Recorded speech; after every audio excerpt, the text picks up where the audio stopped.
gentlemen. Welcome to Battlechat number 105. And you'll notice a difference with this show because this is the first of the new format shows where my patrons get to see video and audio. So if you're interested in seeing the video version of this show, please become a patron. It's ever so cheap. And so who have I got on the show today?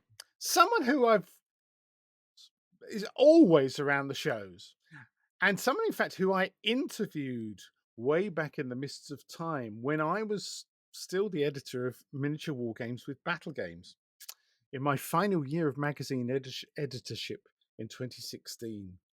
I went to visit this fella, and he showed me a huge, big red bat that he'd made.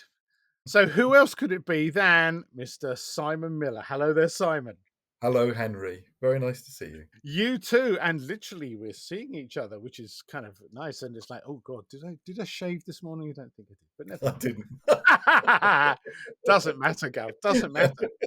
Anyway, it's fabulous to get you on the show because I see I must see you at every war game show I go to, and certainly at Partisan, you'll tend to be putting on vast games featuring ancients or English Civil War or something like that, and you're always right in the thick of it, chatting with people, talking to people, shuffling figures around. Shuffling cards. You're a busy guy. So, and the number of times, so you must come on the show. Yeah, drop me a. Finally, we got around to it. So, a huge welcome. And I know that many of my patrons have been saying, when are you going to get Simon on the show, Henry? When are you going to get Simon on the show? Here he is. Because, of course, and we're going to talk about it later, you've and perhaps to your own surprise, you've become the author of a couple of the most popular rule sets that are out there at the moment, which has probably changed your life a bit. But let's kind of start, Simon, by dialing the clock way back into the mists of time, because obviously not everyone necessarily knows who you are, because obviously we're broadcasting to the States and Australia and New Zealand as well, as people in the UK.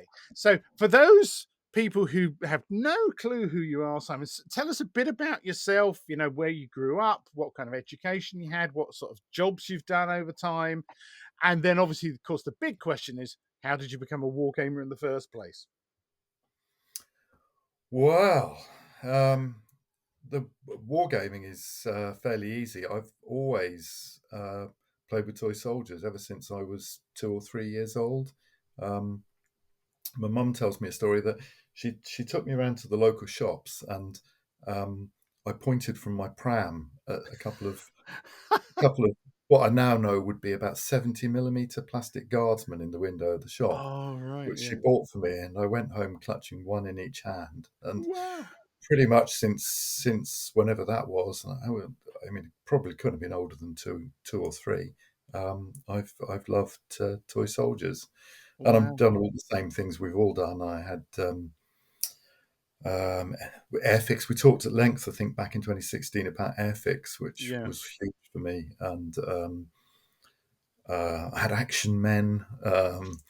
And then I went on from there into 25mm metal figures. Then I had a 20-year interlude in fantasy role playing, and got back into collecting figures only around, I think, about 2000-ish, 2005. And just exploded from there for me. I just collected loads and loads of figures.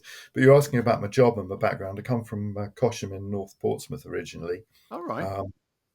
Came up to London to get a degree. I never got the degree, but I did get to stay in London, and I met my wife, and we live very happily in Muswell Hill in North London. It's a lovely bit of London, really, really green, lots of hills you can walk around. I know Muswell Hill because I had friends in Crouch End, which isn't that Crouch far End. We don't talk about Crouch End. Actually, no. I go to some. We go there to cafes and things. Yeah, yeah, A lot of people start in Crouch End and move up to Muswell Hill from yeah. there. There we Um, go. but Yeah, yeah, it's a literally lovely, up the lovely hill. bit of London. And I worked most of my life. I had a few jobs, but mostly worked in recruitment Oh, um, right. I didn't know that. until I kind of retired around 2003, 2004. Um, Right. One of the last jobs I had, I did a lot of training and I got a master's in human resources, Oh, which I did use somewhat with my job, but actually turned out to be really fantastic for writing rules. oh, Because really? the actor doing the masters taught me how to structure a document, Right. to say, present an argument, and Yeah. bizarrely, uh, bizarrely, I don't think I'd have been able to write the rules without doing the masters. So, How interesting. um, I seem to remember when we first had our chat, um, you mentioned something about engineering. Was that what you had been studying but didn't finish the degree? that's right, that's right. Oh, the good memory, Henry. Yeah, I did. I went. Uh, I went to do a what they called a thick sandwich degree, All right. and I did my year in industry, and then I just couldn't. I was just didn't like doing engineering when I went to university, and All right. I spent 3 years not getting a degree in engineering. But I All can right. put a screw in a wall now, which is very good. But I took something. I took something away from it, reasonably handy. You You can can use put a a power screw in the tool. wall and understand why it didn't hold and fell down. Yeah, I fell off. Oh, I fell off afterwards. Yeah, Ah, absolutely. So so I can where do that. where were you studying at the time? Imperial Oh, had a okay. very good war games club, which may not be entirely unrelated to my failure to get a degree. That was those were the what we call the D&D years. Oh, That were right. they were quite challenging. The D&D years. I That's mean, I played a lot of D&D. I wrote a lot of dungeons oh, and right, had okay. generally a good time. Very much at the cost of my formal education. But then it's turned out to be was a career move, obviously, science. Yeah, yeah, yeah. I kind of wanted to be in wargaming. I actually had a couple of opportunities that didn't work out. I sent my CV into Games Workshop in about '78, and I had a polite letter back, um, but I didn't. They didn't take it any further. That was nice. That was a nice letter, actually. Oh, right. That was in the really early days. Really, really early. Yes, and as I say, 78. Yeah, 78. Yeah, it would have been definitely 78. Right. Um, and I often wondered what would have happened if I'd have got in front of someone down there, because I think it would have been I would have had a different career, Yeah. um, Yeah. possibly. And the other thing I got was uh, I got an offer of a job, wargaming related job, analysing tank manoeuvres. Um, Really? yeah, yeah, yeah, for some consultancy that worked with the Ministry of Defence, and it was astonishing that I got it because I passed security clearance, and at the time I had a poster of a Chinese soldier charging with a submachine gun taped to the outside of my door. So the vetting could not have been the most thorough. Um, Oh, could not have been dear. the most thorough, but I just decided not to take it up because it was the money wasn't great and it was a long way from where I lived. But that Right. would have been interesting. I might have ended up in um, Yeah. a more formal wargaming career. I suppose I could have got into one of the defence companies, but Yeah. as it was, I ended up with the wargaming just being something I did, a couple of evenings a week Yeah.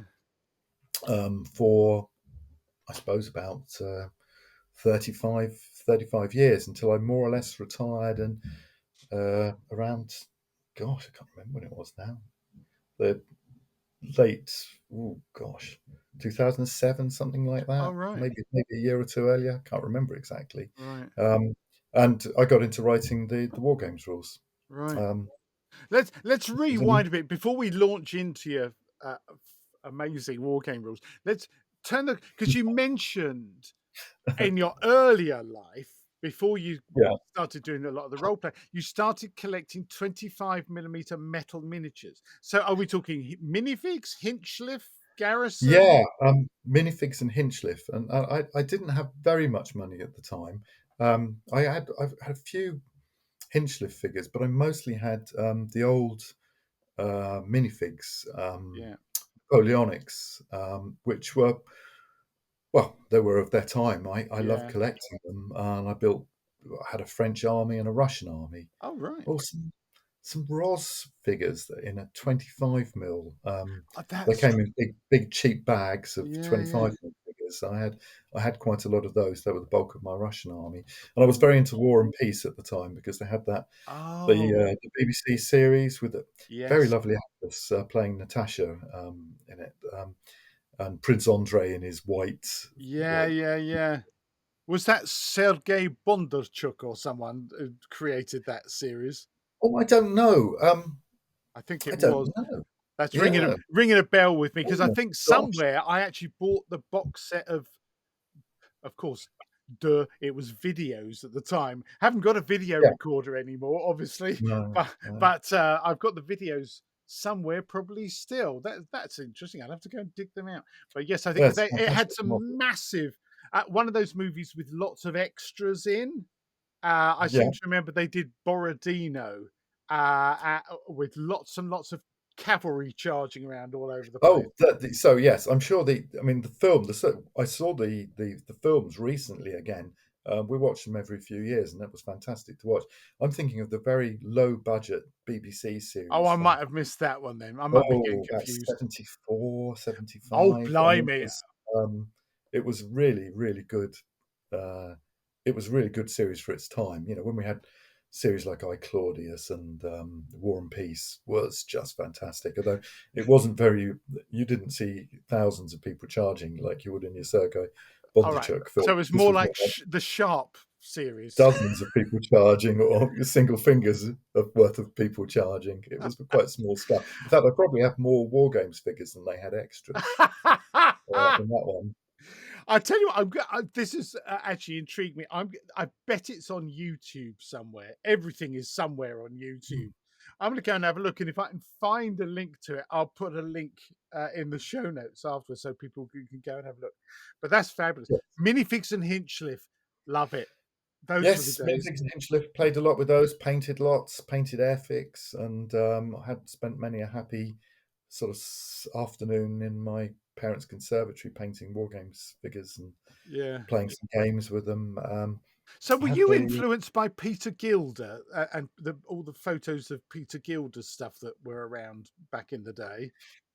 No, it was a different hobby then because um, I I mean we didn't have any internet. I probably don't think I would even known about the War Games Holiday Centre type things back in the day. Um, I just used basically, it was library books, I guess. You'd Oh, buy right. Okay. library books or buy. Um, Sometimes you could order books, and so I'd buy I'd find what I could find. I think my favourite book at the time was the Charles Wessoncraft Practical War Games. Oh, yes, yes, yes, I yes. I'll used reach that. over so because I can You've show got you it. the viewers now. Where are you, Charlie? This is the book you're talking about then. That's the one. Yes, that is the one. That was my favourite, I think, at the time. Yeah, yeah. Uh, And I actually, rebased everything from that. When I going first back and rebased. going back and looking at it again now, there were a lot of really innovative ideas in this. That Yeah. he was the first person who did multiple basing and that kind of stuff, Yes. and Yeah. doing games at regimental or divisional level, brigade level, or army corps level, that kind of stuff. Uh, Yeah. Fascinating. But I think John Curry at wargaming.co has done a reprint of this in paperback. Yeah. But Yeah. I'm a man for the original. So let's put that back on this. That's my old school Yeah. wargaming shelf over there, folks. I wanted to ask you about magazines, actually, Simon. So were you buying military modeling, Battle for Wargamers? I What don't think we did really, to be right. honest. I was kind of, people were, my memory of the period was you were kind of disconnected, and you knew the people that you've met. Someone's mum would know someone's mum who would say that their son played with toy soldiers, and Yeah. an introduction would be arranged. And sometimes other people would, your friends would be interested to a lesser or greater extent. It was all kind of more word of mouth for me, and I don't remember really buying magazines. Used to buy Strategy and Tactics for and do a bit of board gaming with Oh, that. right. Yeah, yeah. That was fun.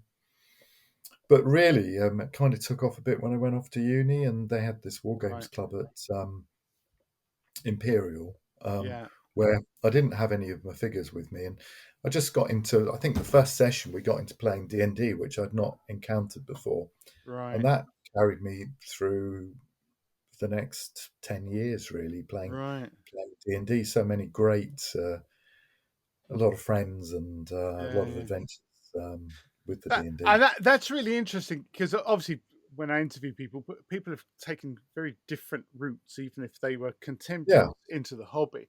And so you weren't someone who was a member of a club or something like that. You just played with friends that yeah, that that's you'd like right. I to mean, meet. there wasn't a war games club. I think there was one. There was one in Portsmouth. I think there was one in Southsea, but Mm, that's quite a long way away from me. mm, 30, 40 minutes yeah, by bus, and I think you had to pay to go there. And yeah, um, so no, it was more just a handful of friends. We used to play with the Airfix or other things, yeah. um, and really, it was the War Games Club. The first War Games Club I was a member of was at Imperial back in Right. um, '79 to till they threw me out, which was about 81 or 82. Um, Ah, and mostly we got into D&D, yeah, yeah. which was fantastic. And then I got into RuneQuest, which I love even more. I mean, Oh, D&D is right. fantastic, but RuneQuest is just All right, that's such a interesting brilliant because game. I've never played RuneQuest, so I'm fascinated to hear from you. I mean, let me go back a bit, Mm, a moment, because first of all, I I echo your journey off to university. yeah, Same year, 1979, I started yeah, university, uh, and of course, one of the things that happened was. I can't remember, I had reasonably big collections, certainly of Airfix figures and some minifigs and stuff like that myself. But going off to university, you had one big trunk that you filled with your clothes and stuff and yeah. pots and pans. There wasn't room for all the war games No. armies and stuff. So, like you, it was at university that I first encountered role playing and board games, Mm, because obviously they are much more portable. yeah, And in fact, absolutely. the Dungeons and Yeah. Dragons, we didn't even use miniatures; it was all theatre of the mind stuff, Yes. and maybe a hand sketched map or something of that kind.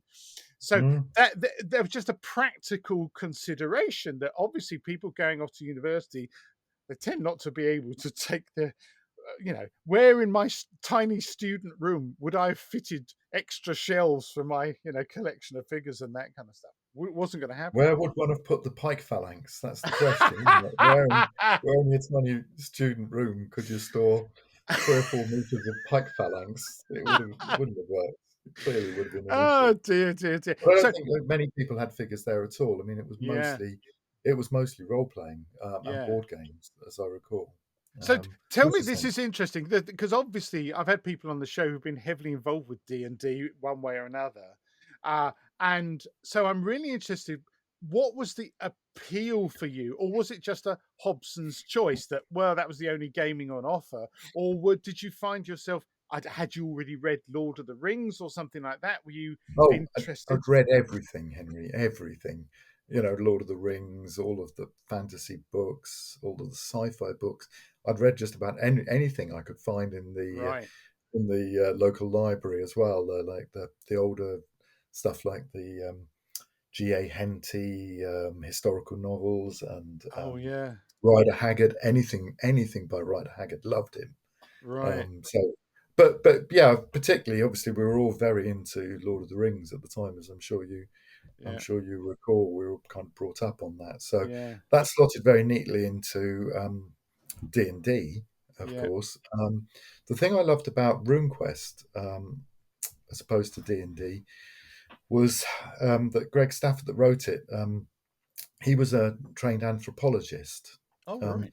whereas in D&D you had this system where they had a system for combat and magic, Mm, and they bolted a campaign background sort of onto it, or different mm, campaign backgrounds.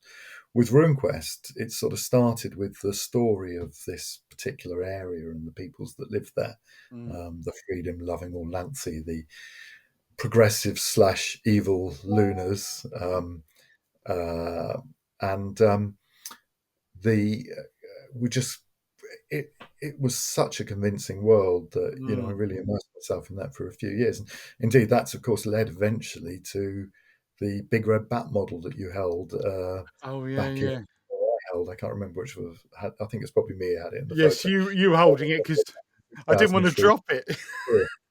No, I've still got that. I've still got that. Oh, fantastic. I need to get that. I keep thinking I need to get that on a table again. And then you can see there are still a lot of people that are interested in the RuneQuest. I noticed someone had a Kickstarter going for some ducks the other day that could only really be RuneQuest related. Really? Uh, yeah, yeah, yeah.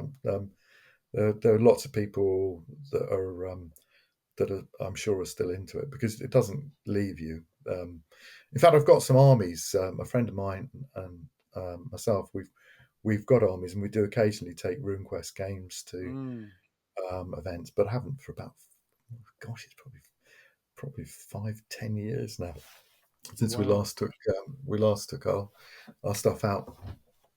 But I think you also had some pictures of some figures that I sculpted. I sculpted some Yeah. llamas for That's that, and it. I've The still got them, llamas. and Yeah. they still aren't painted. I'm ashamed to say. So, so I think I just got them.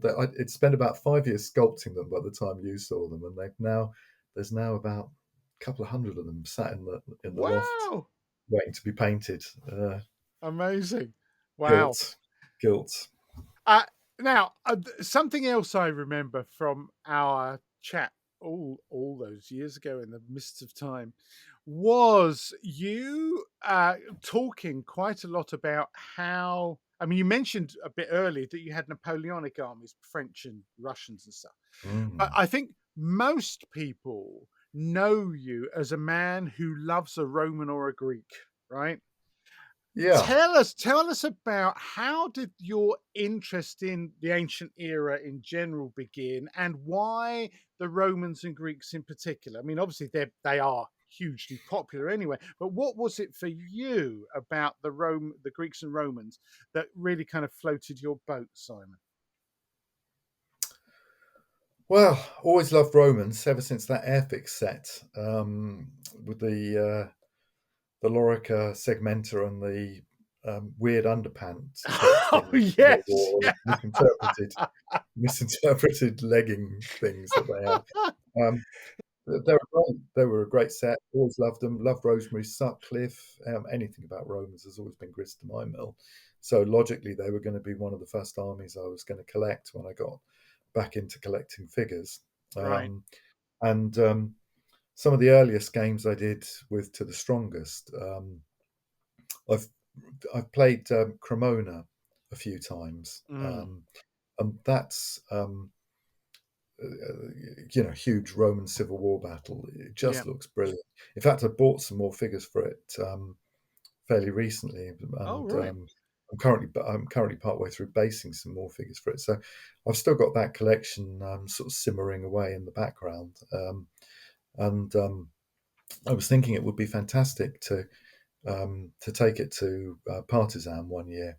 Um, Yeah. also still thinking quite hard about doing Teutoburger. Um, Oh right. Yeah. One of my favorites. Now got all the figures for that. And I was at one point going to take it to Salute next year, but I fancied doing something slightly different, which I'll come to a bit later. Right. So yeah, just love them. I mean, what I really like about the Romans is that um, uh, you can collect a legion, you can collect a cohort, you can collect 10 cohorts, then you've got a legion. Then you want to be started. Once you've got a legion, you want to have 2 or 3 legions and think about a civil war battle. And there's quite a lot of information out about them. I love it when you can name a formation, so you can have a Mm, cohorts miliaria and the third cohort of Tungrians, yeah. there's a great deal of lovely background information. Bought a very good book by Michael Lane, who, interestingly, isn't that place to the strongest, which is nice. Oh, right, yeah. Which had the order of battle of the Roman army for the year of the four emperors, which just makes you want to collect the whole order of battle of the Roman army for the year of the four emperors. So um, I don't think I'll get that far, but I'd like to end up with 3 or 4 legions. I think that would be. I think that Yeah. has to. Is it I mean, were there any particular movies you remember watching that made you think, "Oh, the Romans, gosh, there's something." What is it that particularly impressed you about the Roman military, obviously, Well, there's about that the scene. Roman way of war? There's that scene in Spartacus, of course, where they're coming down the hill and they they change their deployment and Mm, it looks so menacing and overwhelming. And I think it was the Italian army that they actually had the Italian army doing those police. It just looks brilliant. I mean, mm. what's not to like if you want to be um, an oppressive empire? The Romans really Romans really do that convincingly. They Yeah, look so intimidating, and the fantastic square um, scutum that yeah, they carry is just is iconic, isn't it? yeah. Um, and once you've done the early Imperial Romans, of course, you have to go back and do the Caesarian Romans. And Mm. at one point, I think I was collecting all of the Roman armies, so Middle Imperials, Wow. late Imperials, um, the uh, early Middle Imperials or late early Imperials, but of course Polybians. But I actually, along the way, I sold off a couple of part collections in order to finance buying other things. So Yeah, I don't have all of those now, although I have most of the figures for recreating them in the Lead Mountain, which is huge, as you can. yeah, yeah, yeah. You probably can't actually. You probably can't imagine how big my Lead Mountain is. I It's probably can't, Simon. I mean, it was big enough when I first came to see you back in yeah, 2016, so I can yeah. only imagine what it's The like painted now. figures the painted figures are a bit like the 10% of the iceberg that sticks out above the Yeah, water. yeah, yeah. The other 90% is below. Well, that So must be an Romans, awful lot of unpainted figures then, because your yeah, painted collection is vast, yeah, Simon. yeah. No, it's absolutely huge. I've got the I don't actually know quite how many painted figures I've got. I've not done a count in a while, but I've got the painted figures, and then I've got the huge lead mountain and plastic foothills to the lead mountain. Um, and then there's this intermediate sort of purgatory layer of about 6,000 painted but not based figures. Oh my Um, goodness. um, so um, so that's where we are. I mean, I'm just have a perpetual. Um, I'd love to think I'd get more figures based, but I've found people that will paint figures for me. But Yeah, the critical thing is getting them actually based, and I can only of base course, so yeah, many figures at a time, particularly because it takes time to prep the figures yeah. as I want them to before they're painted. So I'm very behind. And you were talking about okay, so coming on from the Romans. Once you've got the Romans, I couldn't resist buying a few Macedonians and a few Greeks, and then uh, I ended up with my Macedonian and collection dwarfs my Roman collections. Now there's Does it? more. Yeah, yeah, yeah. Oh, So you would have seen the big salute game. yeah. They were that was most of my Macedonians. Wow. As much as I could get based anyhow in time for the game. I never managed to. I wanted to do a lot more cavalry, but I just didn't have time to get them over the line. Yeah, Unfortunately, so I'll have to do that game again in a few years, just a little bit larger. yeah, yeah. Oh my goodness me. Um, And when it comes to the Macedonians, are you straying into the successors? Have you collected Persians yeah, as well as opponents? yeah. So I've got um, I've got a relatively small Persian wing to my um, sort of Macedonian army. It would be lovely to think I'd be able to collect enough Persians to do Gaugamela, Yeah. but that's a lot of Persians. Yeah. Um, I do add to them. I added to them for the last salute game.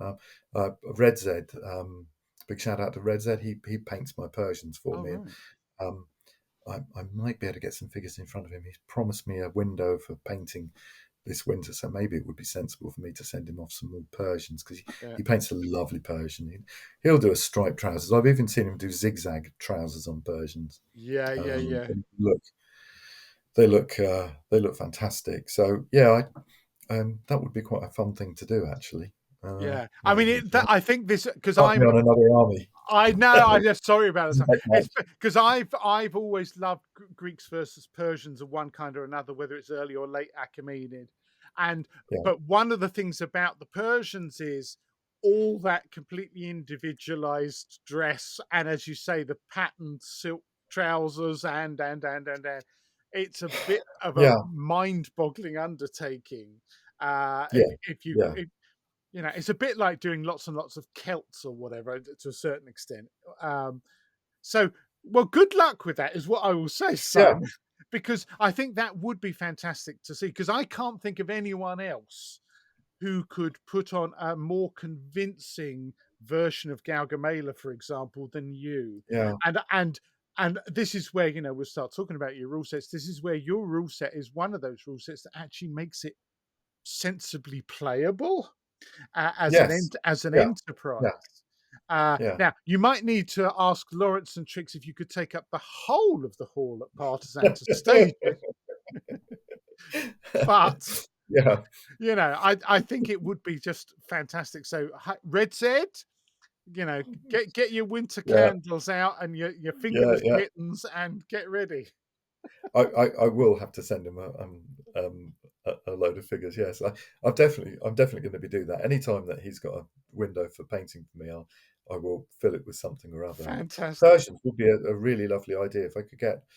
I've got quite a lot of cavalry. If I could get a few more cavalry and Yeah. get him to start on the foot, then that would be brilliant. I'm also doing a classical Indian army Oh, wow. because the Hydaspes, Yeah. I've got all the Macedonians for it. Yeah. Um, Yeah. in fact, unfortunately, I've got too many Macedonians for Hydaspes. I'll have to leave half of them at home, Really? which is frustrating. Um, but I have got all the figures, all the Indian figures for it. So, that's another one. It's a question. There's so many things to do, aren't there? I just want there's infinite armies I want to collect.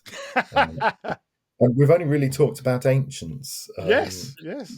I'm more well known for my ancients, but my madness spills into particularly ECW. Yeah. We've I've got quite a good ECW collection, which is going to take to Salute in the spring, Right. and beyond that, I've recently been collecting. God, I'm just buying. I'm mad.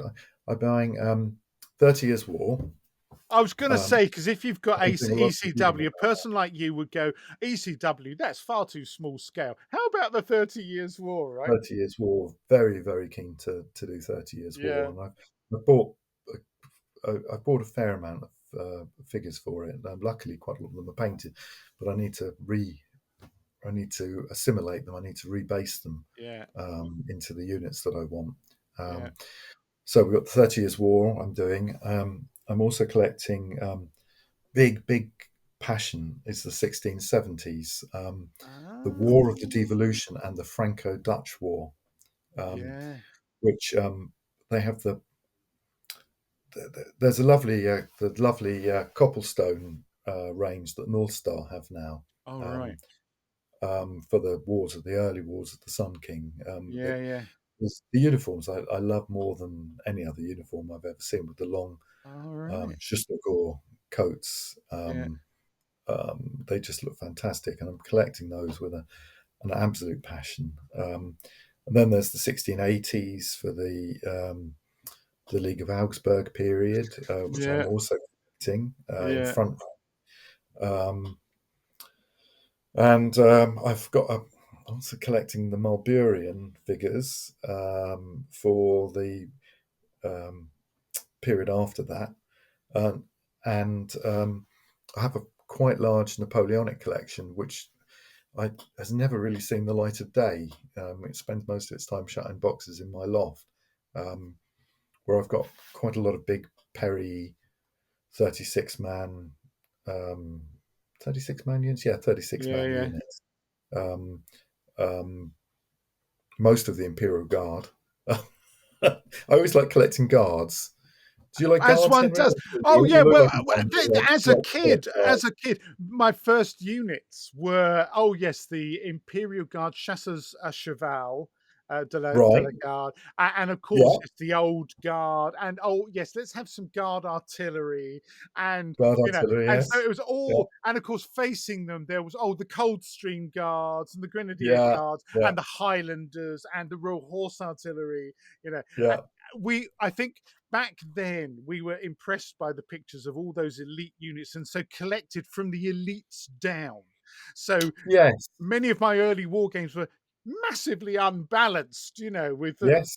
the majority of the Yes. troops being, you know, straight off the Yeah. parade ground of Buckingham Palace, pretty much, you know. Yes, Absolutely. I think that's with your Yeah, and still are really. I think for me, I tend to buy a lot of figures that are already painted, um, right. and most likely people have wanted to do some of the more elite or famous units. Yeah. So sometimes one ends up with them several times over. Um, um, the guard particularly, or um, Kirk's lambs. I think I have them in three different ranges Oh, right. um, at the moment. So you tend to often come across those units that other people have been Yeah, attracted yeah. to for similar reasons. I think Uh, English Civil War, Hasselrigg's lobsters. Uh, Esserig's lobsters. I've got way too many of those. I've got way too many of those. It's really inconsiderate I of know. those commanders not to have more men in I full know, because armor. in reality, there were just not very many of them. But you get to use them in the Yeah. 30 Years' War. You know, just move them across the 30 Years' War. There's more happening there. This is fascinating. You're actually Yes. answering a sort of triggering, answering some of the questions I was going to ask later, but we'll come back to that. This is fascinating hearing that you're Great. moving in that direction. But that's Yeah. There's a definite whiff of powder up there here is a in whiff of my powder. We'll back come cave. back to that.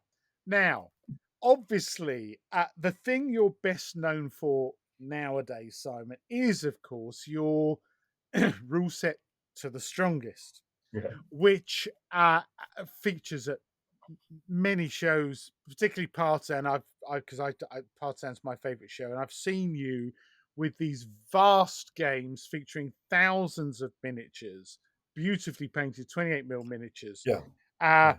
and this astonishing fact, though, that even though you've got this long, I don't know, 20-foot table or whatever it is, groaning with miniatures, and you've got people coming in and having a go with the rules, you can get through a game in half a day. Yeah. Yeah. And I think Yeah.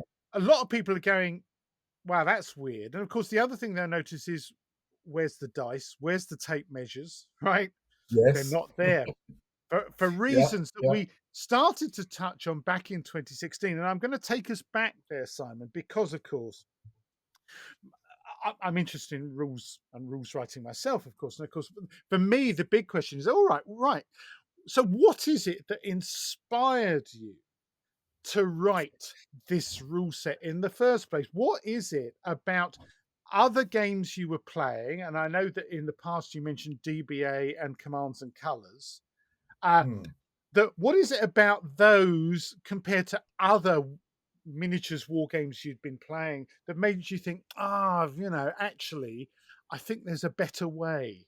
There's a way of creating something here that's different from what's gone before. Tell us Yeah. about that process, Simon.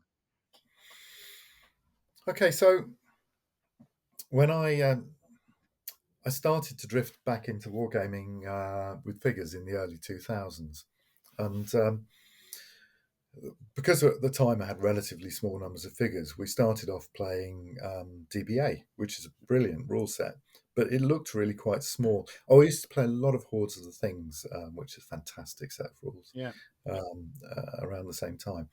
But you're playing on a 2 foot square or 3 foot square table with, relatively small numbers of figures, and um, it wasn't enough figures. Didn't look quite big battle enough for me. So we Mm. started trying to play DBA with units that were 4 times the size of the footprint of Oh, a right. DBA. So 4 stands instead of one. And that looked quite good. But sometimes when you played something a lot, and I played a lot of DBA, you just want to kind of move on. And we got playing a board game called Command and Colors Ancients, which Mm. gave you a real feel of an epic battle. Had lots of lovely scenarios. Was played with cards Mm. rather than cards and dice. In fact, I think really. Yeah, So it's because they had the battle dice. Yeah. battle dice for combat, and got very into that, and then had the idea of playing that with figures, which of course lots of people do, Mm. and that kind of the want to play big battles kind of drives the collecting, Yeah. and then the collecting makes you want to play bigger battles. It's a vicious vicious circle, really. Vicious cycle. Anyhow, so gradually the battles were getting bigger, the table was getting bigger, the number of figures was getting bigger, and we played a lot of Command and Colors Ancients. Very happy playing that for a few years. Sometimes with figures, sometimes just with the wooden blocks. Mm. That was really pleasing. But there were a couple of things about it that were slightly problematic relating to the hexes. Mm. The Because of the way the hexes are, we always tended to attack at an angle rather Yeah. than going forward. You're always moving at Yeah. 60 degrees off forward. So mostly it ended up you trying to move your centre towards one of the enemy wings and Yeah. overwhelming that wing while holding the other one off. Which, whilst it's true of some ancient battles, I felt it was generally true of most, where Mm. the centre moved forward and engaged the enemy centre. Mm. Um, so that didn't feel quite right, and also the hexes were a real barrier to entry, because you needed to have a big hexed table, and at the Mm. time, this is before printed cloths really came Mm. to us. People couldn't get them, so Mm. people couldn't play it because they didn't have the cloth. Mm. Um, so I had the idea of going to a square grid, and I play a lot of games with my friend Ian, who lives in Muswell Hill, and we played. We tried various things. We tried grids with offset squares, which are kind of Mm. like a hex, Yeah. uh, and that was interesting to play. But I just thought in the end, I just play on a square grid to see how that works. Mm. And lo, it worked quite well. Um, One of the other drivers was by this point I had quite a big collection, and I was going to shows, and I was trying to run big battles at shows. Mm. Um, it wasn't possible to finish any of them. Yeah. We'd get it set up, we'd start playing, we'd get to about the midpoint of the game, and then we'd have to pack the figures away, Mm. um, which wasn't very satisfying. Mm. So I thought, right, I'm going to write a set of rules that I can so that I can go to a war game show. They're simple enough to teach people who can play at the war game show, and that will finish the game in about 2 hours, so that they can all go off and do their shopping, and I can see Mm. another bunch of people in the afternoon. And we had various drafts of to the strongest to facilitate that. Early drafts had dice, and I was trying to use 2 dice to do activations. Mm. It just didn't work. It wasn't great. It was slow. It was a bit tedious. And then Mm. we had one of my other friends was saying to me, "Well, look, we could use war games to do training for business people. Um, they could come in, they could do some team building. We could have a Mm. little campaign thing. Then they could fight a battle, but they'll need to have some very simple rules to do." So I thought, okay, I'll take to the strongest. It wasn't called to the strongest then. I think it was called Pike and Piler or something. I'll take it. I'll strip it right down, and I'll use maybe a D10 instead of the 2D6, so I don't have the bell curve. Um, and that was better. And then one night I just had the idea of using playing cards, and I've no idea why I went with the playing cards, but um, everything, it just kind of exploded from there. And after about a week, I'd thrown away all the year or two of work I'd done on the previous set, um, and committed myself to a set of rules that were going to be played with playing cards. And I came up with the idea for the multiple activations by unit within a turn, which the Mm. playing cards facilitate. So the reason we use playing cards rather than dice, playing cards are really fast. You have a deck of playing cards in your hand. You just play off the top of the deck. It's much quicker than rolling dice. Also, your opponent can see someone, in fact, someone 6 or 8 feet away can see what's happening at your end of the Yeah. table. When you play the obligatory ace and then you replay it and you get another ace, and you complain to the gods of this atrocity that they've done to you, and scream and shout expletives. And all the people down the table can see what's going on. They Yeah, can yeah, see yeah. so everyone knows what's happening. Yeah. Um, Surprisingly, I mean, the playing cards turn out to be really good fun. I sometimes use chits. Chits are quite good too. The big advantage of chits is they're small, so they're less visually intrusive. Mm. But I think I probably have more fun when I'm using the playing cards. That's really interesting because I think for a lot of people, this can be quite a divisive thing. There are some people who are really quite averse to seeing playing cards on a war game table. Yeah, And because somehow uh, dice have become imprinted as the thing you yeah, use when you're playing a war game. But as you yeah, say, quite rightly, there are systems out there that are card driven, like Commands and Colors. And yeah, yeah, maybe it's because I'm a Londoner. No, maybe it's because uh, Commands and Colors, a lot of people see, well, that's a board game, so that's different. But as you say, there's this crossover where lots of people, myself included, have started playing Commands and Colors with miniatures. This is why I'm yeah, really interested in this story of the yeah, development of yeah, this rule set. And I did want to kind of flag up. I my inspiration for doing it with miniatures was actually the Callistra's Hexon terrain tiles, yes, absolutely, yeah, yeah, which have obviously come with all sorts of lumps and bumps and stuff you can put on the top and slopes and what have you, if if that's what you want. But yes, even with that, the using the commands and colors cards seems perfectly normal. And as we mentioned, for the combat system with commands and colors, you have their battle dice, which effectively no need for use of big tables of pluses and minuses and that kind of stuff. Effectively, what the dice tells you exactly what's happened, and the number of dice you roll gives you, a number of yeah. variations. So it's really interesting that you had this middle of the night epiphany about, well, actually, what's wrong with playing cards? Because of course, the fact is, what is wrong with playing cards? Answer: nothing, actually. Well, no, there are downsides with them. You've got to on one of the downsides is that the table after a turn, the table looks like there could be dozens of playing cards on Yeah, the table at the peak of an action. But against that, at the start of every new turn, they're all picked up and reshuffled and whatever. And so you yeah, do get every 5 minutes, you do get a picture of a perfect war games table with yeah, very little. Well, there are chits on it, but we use quite small chits, and some yeah. people use chits disguised as other things. The games can look really brilliant, Mm, and there's always an opportunity to take photos in the lulls between yeah. the brief lulls often between the turns.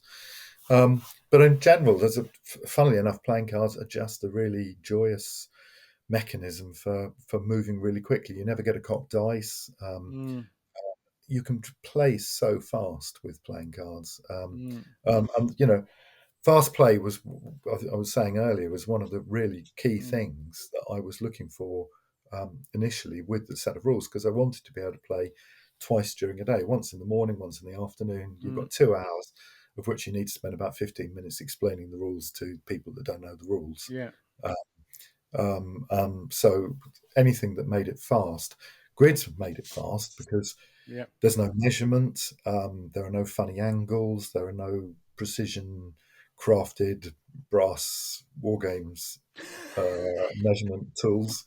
Um, there's the grids are really fast.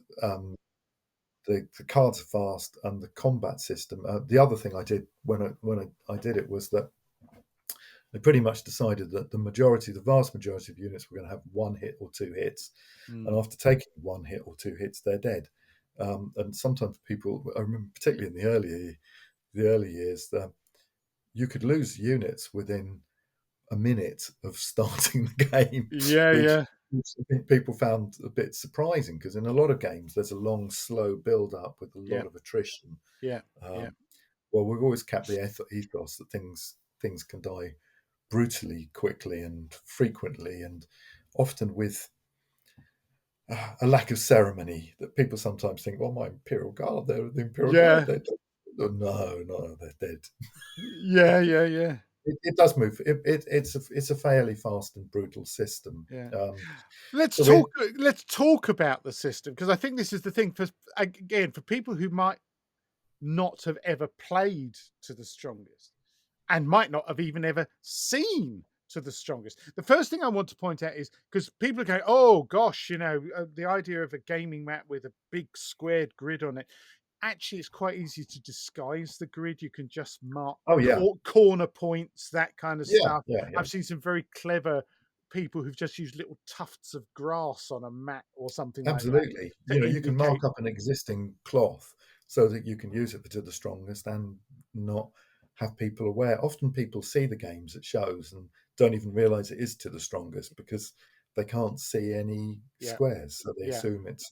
Yeah. The other Um, thing we need to point out is even though Simon brings to the shows his massive, beautiful 28 millimeter collections, this can be played with any scale. I mean, I've seen any it being scale, played yeah. with 6 mil miniatures. I've been seeing it played with 54 mil miniatures, Uh, My French friends all playing 15 mil. In France, it's all 15 mil. uh, Um, yeah. And the number of I'm figures isn't determined either because you can vary the yeah, size of the squares and decide, right, well, that's a base and that's how many figures I want to put. So it's actually an mm, incredibly flexible system. yeah. But let's talk about, give your elevator pitch, as it were, Simon, as to someone who's not encountered the rules. What is it? How does it play? And how is it you're able to achieve this, massive battle in the space of 2 to 4 hours? How does it play, Simon? Okay, so as well as designing the rules for the big battles that I run at shows, I also designed them so that you could play, two people could play a game with 28 mil figures on a 6x4 table, or with 15 millimeter figures on a 4x3 table, Yeah. um, in about an hour and a half in a room above a pub with a couple of pints of beer, which I think that's always when I'm writing stuff, I'm always trying to think, you know, it's got to be relatively portable, it's got to be fast, it's got to be possible to play it in a relaxed environment, so not too hard. Mm, Um, that recreates a lot of the aspects of ancient warfare mm, as I understand them. So you've got it can work with figures that are based for any system. Usually, almost invariably, you can use figures for any system. It plays very fast. There are wild swings of fortune in the game because I don't like a game to be too too predictable. You can be on the verge of losing, and then you can win 3 turns, 4 turns later if your luck turns and you play your cards right. Then you can turn it round. mm, Um, it's very exciting, and a lot of people are discovering it at the moment. Actually, it's been had a very busy few weeks. Quite a lot of new people buying the rules, buying the cloths. Pretty much all you really need to buy is the rules and the cloths. There are free army lists, but there are also books of army lists that you can buy, and they send you out updates too. Mm. Um, so um, it's just a lot of fun. There's a lot of fun, Mm. a lot of hilarity, quite a bit of swearing, and you can have a couple of pints while you play without completely. There's no massive calculations you need to do. Yeah. There's so much luck in it that you can't spend your whole game calculating 3 turns ahead. Yeah. You can only really think. At the start of a battle, you look at it, you work out a rough strategy, you do your deployment, you work out a rough strategy, and then often as not, you have to events overtake you, and you're just reacting to events until you manage to hopefully crush your opponent uh, after Absolutely. about. It's what we all want, isn't it? And hear the lamentation of their women, I think is what you do. Yeah, absolutely. So Absolutely. take us through a typical move. So literally, what's the kind of sequence of play, Simon? Okay, so you've got an army, and the army usually has 3 or 4 commands. Usually, uh, a centre, 2 wings, possibly a reserve, or possibly the reserve might be on a wing, or the centre might be divided into 2. Mm. Um, you activate by commands. So each of these 4 commands has its general, and usually 3 or 4 units in it. And you can move them all together on a single card. Um, um, in a typical move, let's say an early game move, you play a card, and you activate one of your wings to move forward, Mm. and that goes forward 1 box if it's infantry, or 2 box if it's mounted. If there are no enemy near, it can usually go forward 1 extra box in a march move. And then you can activate any of the units again by playing a higher card than the initial card that was played to activate them. So Mm. let's say your initial card was a 4, you can activate the unit again on a 5 plus. Obviously, the chance of it failing increases as the Yeah. turn goes on, and any ace ends the turn for that command. Yeah. So you can play an ace at the outset and not be able to do anything else with that command. But you've got 4 commands, so um, sometimes turns can be really short, like a minute or Yeah. two. Sometimes they can take 10 minutes, depending on how many things get to activate. Mm. So you keep activating units until one of them fails, and that brings that command's turn to an end. Mm. And activating a unit can be to move, to charge, to shoot, or to rally. Movement we've covered 1 or 2 squares usually, but Yeah. turns, more complex maneuvers are possible. Mm. Charging is you charge a unit in an enemy unit usually in an adjacent box. It can be 2 boxes away if you've got cavalry. Mm. Um, and then there's a melee is resolved again using cards. Shooting, you do range fire. Javelins into an adjacent box, bows and some other weapons, 2 boxes or 3 boxes, or even 4 or 6 for artillery, which are rarely on the ancient battlefield, but Mm. occasionally you see. And that's shooting, and rallying is the process of removing a disorder from a unit, Mm. which again does happen, particularly as the game goes on. If you activate to charge someone, Mm. you activate to move, and then you play a card to hit them. If you hit them, they get a save, and then they get to hit you back. And so, even in your opponent's turn, there's always something for you to do, because you're often in your opponent's turn, you're usually countering something that he's done, making a Yeah. save, or evading. There are decisions to be made all the time. There's never a Yeah. dull moment. I don't like the games sometimes there are games where you don't get to move for a turn or 2 turns, um, and you can end up not doing anything for like 15 or 20 minutes, Mm. which is quite demoralizing and Yeah. Yeah. Yeah. Yeah. really involved.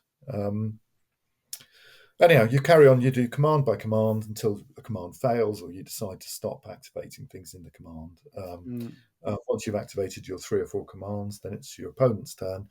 He does the same with his. As units die, they're removed from the table, and you surrender victory medals from an ever diminishing pile.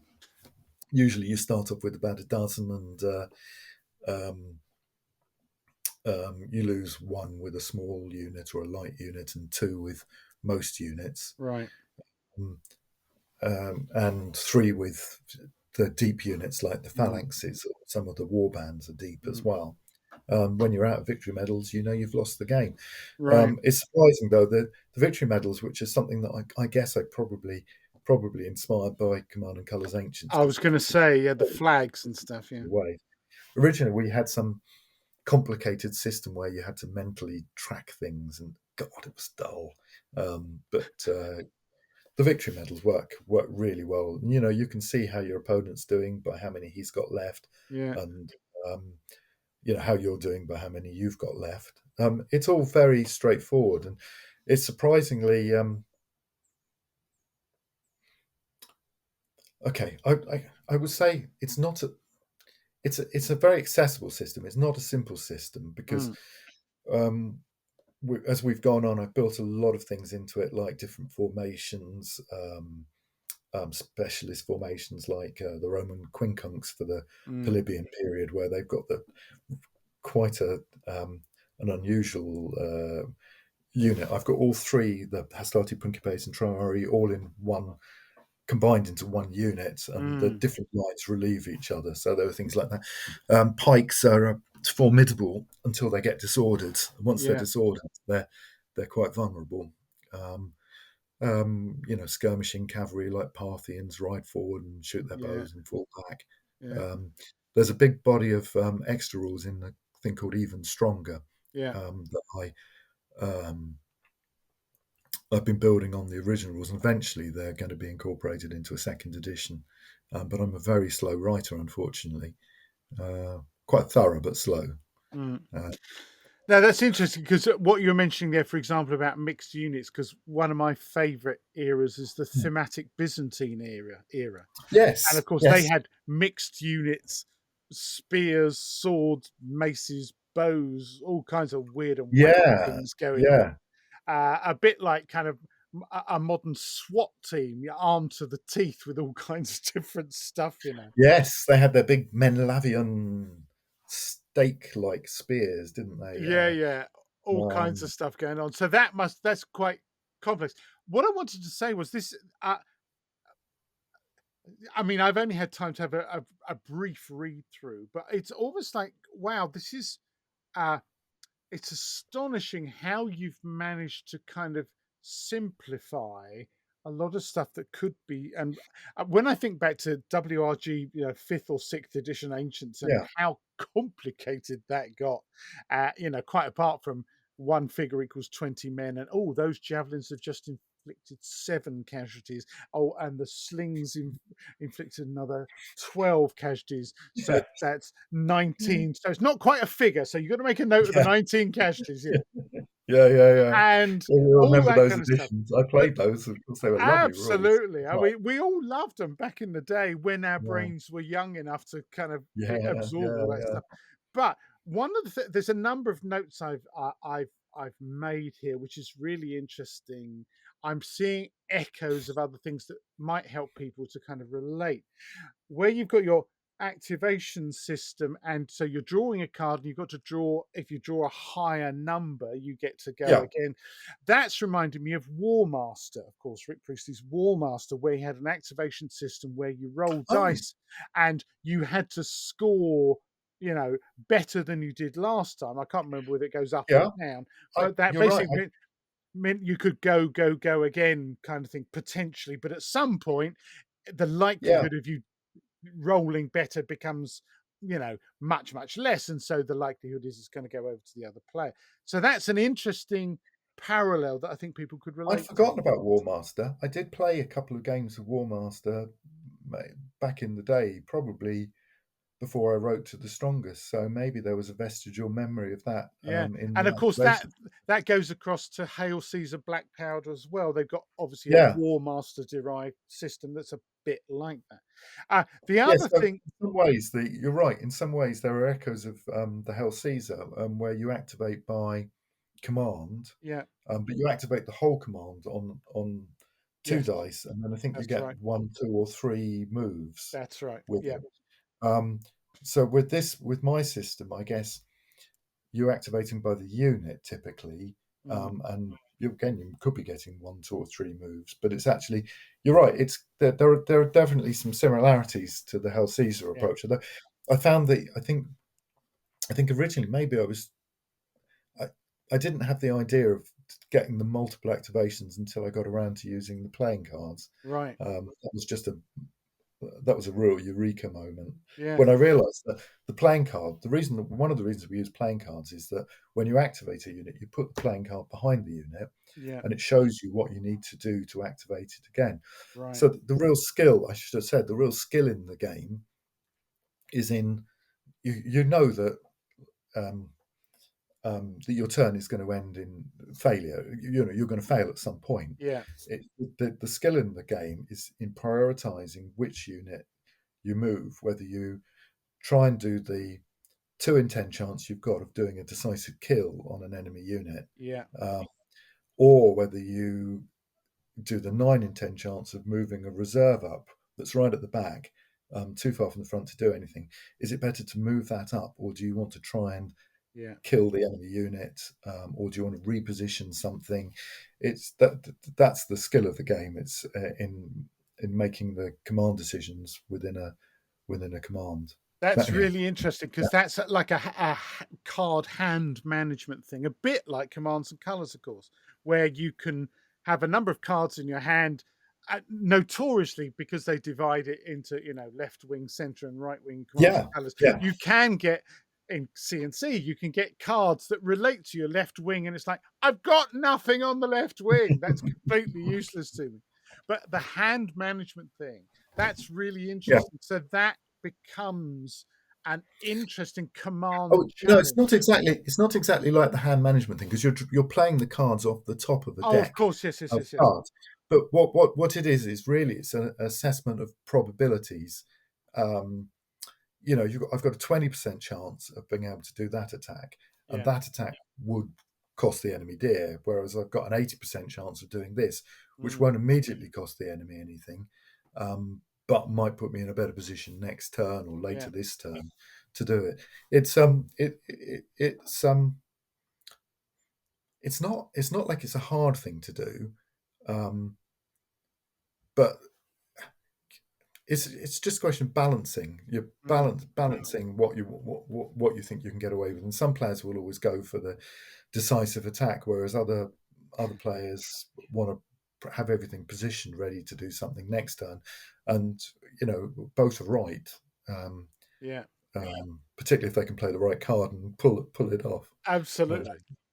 Um, the other thing that I mean, I'll just mention in passing, there's a number of things you've been talking about that make me think, oh, friction. There's definitely friction in yeah, these rules. huge amounts of friction.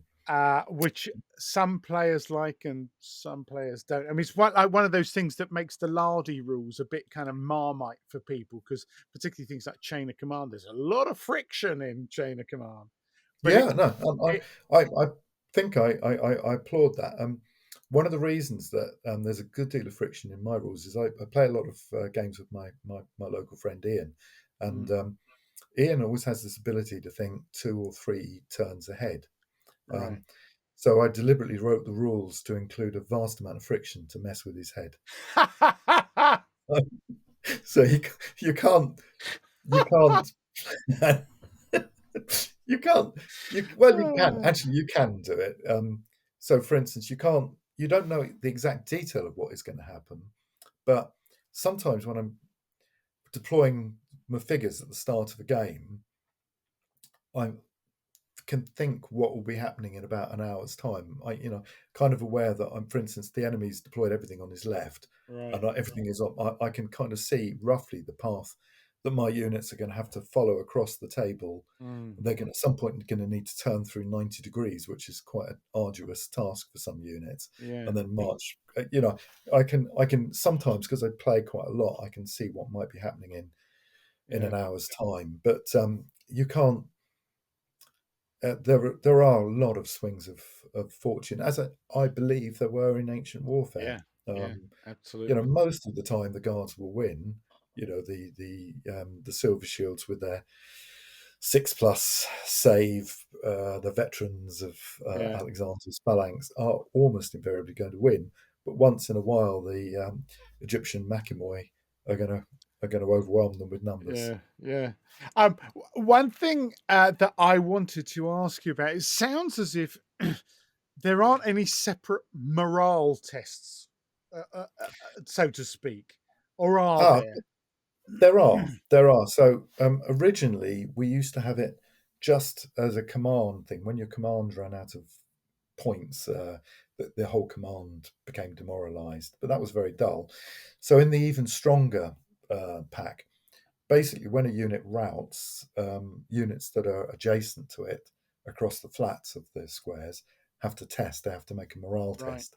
And if they fail the morale test, they too can rout. And I have occasionally seen um, whole commands go in a cascade of yeah, failed morale tests. Sometimes you get a battle where one side has a lot of its units have become disordered through combat, mm, then one fails a morale test, and this chain reaction takes place, and yeah, whole lovely, army is the yeah, whole army is swept away. There are also elephants can rampage and um, through their own back through their own armies, and scythe chariots too, and mm, that's a deeply unpleasant I experience. bet it is, yeah.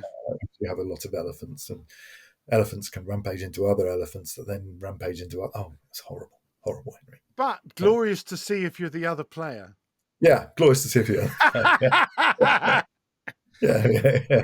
Yeah, Yeah, well, interesting things, elephants. Uh, Now, the I think there's something as a clarification here, because you've already just said that at certain points, obviously units can turn through 90 degrees. Are there any occasions where units can move or attack diagonally, like bishops in yeah, chess? oh yeah, absolutely. So you can attack ahead just by playing a higher card. If you want Yeah, to attack on a diagonal, you have to play out one higher than a higher card. So let's say I'm on a 4. yeah, Normally, if I'm attacking forward, I'd need a 5 to attack. But yeah. if I want to attack on a diagonal, I need a 6. Right. And it's even more difficult for some deep units. They would need a 7. Yeah. Um, so you can attack on a diagonal, but in general, you you're better off attacking. You're better off attacking straight ahead. Right. Um, and similarly, you can't attack a unit that's on your flank without turning, but you can turn and then attack it in a subsequent rule. Right. And there are zones of control that prevent you from doing certain things when there are other enemy units around. Generally, if an enemy unit gets on your flank, you are in, Deep. particularly if there's ones in your front as well, you're in Yeah. Yeah. trouble. Deep doo doo. Absolutely. It's not Um, going to end well. So it's a fascinating, and I can, and I hope the listeners, viewers, are also getting a picture as why this can play so quickly, because whilst it's actually Mm. sophisticated in a subtle way, is how I would put it. And Yeah, I can see there's some sort of because of the square grid and stuff. People say, oh, certain analogies to chess, maybe in some ways, but also it's it's not quite that abstract.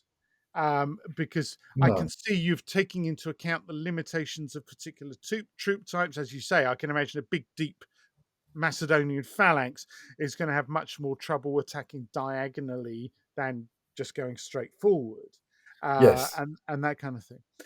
Also, we've already touched on the possibilities of this rule set, because as soon as you start thinking in historical terms, yes, in the ancient period, let's think about a lot of ancient battles, right? Mostly you had an army lined up against another army, and they had at each other, whoever's in front of you. And so and this is something I wanted to ask you about deployment. I imagine that in this game, your deployment choices can turn out to be absolutely critical. yeah. Yeah. So there are two other things that feed into that. I've got a system for generating the terrain on a battlefield, Right. which is just really fun. It's like a little pre-game, and both players put terrain down on a battlefield, then Mhm. most of which is subsequently removed. Right. So The choices of what terrain you deploy are obviously related to your army. So if you've got a pike phalanx, you probably aren't going to want to be putting down too many woods, for Yeah. instance. And your enemy might be putting down woods, because that's an inconvenient thing for a pike phalanx. So that's the first thing. There's this pre-battle terrain deployment phase. Honestly, I actually think it's one of the best things of the rules, because you can do the whole battle pre-deployment thing inside 5 minutes with Right. 2 players. It's just lovely. Um, and then there's a scouting phase, and depending on your army, if you've got more cavalry or more light troops, particularly more light cavalry, you've got more scouting points, and there's a contest. One player wins, and then the other player has to deploy one of his commands first, and then it alternates after that. So there's a real advantage to winning scouting. Mm. I've been using a Swiss army, and it occupies about a third of the width of the table. Yeah. It's fierce, but very, very Yeah. compact. There Compact. are Yeah. not a lot of units in it. And I'd often find myself with my Swiss army, because it didn't have very many scouting points, facing thin air, as the enemy very wisely decided to deploy all his troops in the other corner. And then you have to march across the table, and you have to do like a 90-degree Yeah. turn, Yeah. and Yeah. then march the length of the table to actually get at them. Perhaps I probably should have been deploying that more in the centre. I would have had more decisive games. Yeah. Uh, but yeah, so there's scouting. Deployment is hugely important. Then there are things like off-table units. Sometimes units are off-table for various reasons, or in Mm. ambush on the table. Right. Um, there are things called stratagems that make every battle a bit different and are quite colourful. There's one Right. stratagem means that one of your enemy commands is moved opponent's commands is moved back, which is hilarious if he's put all his troops along the edge of the table and they're all pushed off the table. Oh, wow. Deeply, deeply inconvenient. Wow. Fantastic. So yeah, there's also there's layers and layers to it, really. Yeah. A lot of people play it a lot. The competition players, there's like a competition scene where the Mm. people play. I think there's like, God, there must be like 10 or something like 10 competitions a year now. Wow.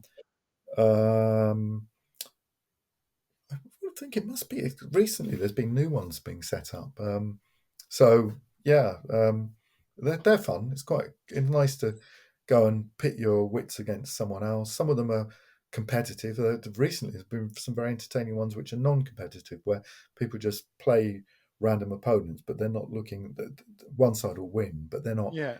trying to rank people at the end of an event, which I find quite a nice idea. Actually, Yeah. I I think. like the idea of things being less competitive, more accessible. Yeah. Absolutely. And one of the things that overall, uh, it sounds to me, the flavor of the rules means that, in spite of the fact that there's playing cards involved and it's a gridded surface and all that kind of stuff, and this is, Mhm. I'm coming back to one of my favorite words in wargaming. The outcomes to the games are plausible, are historically Yeah, plausible, and that must be quite pleasing for you. yeah. It's I think the rules are what I would describe as quite narrative. Um, Mm, you can play a game, and at the end of the game, as you're drinking that pint at the bar, you can talk about the game as if it was a battle.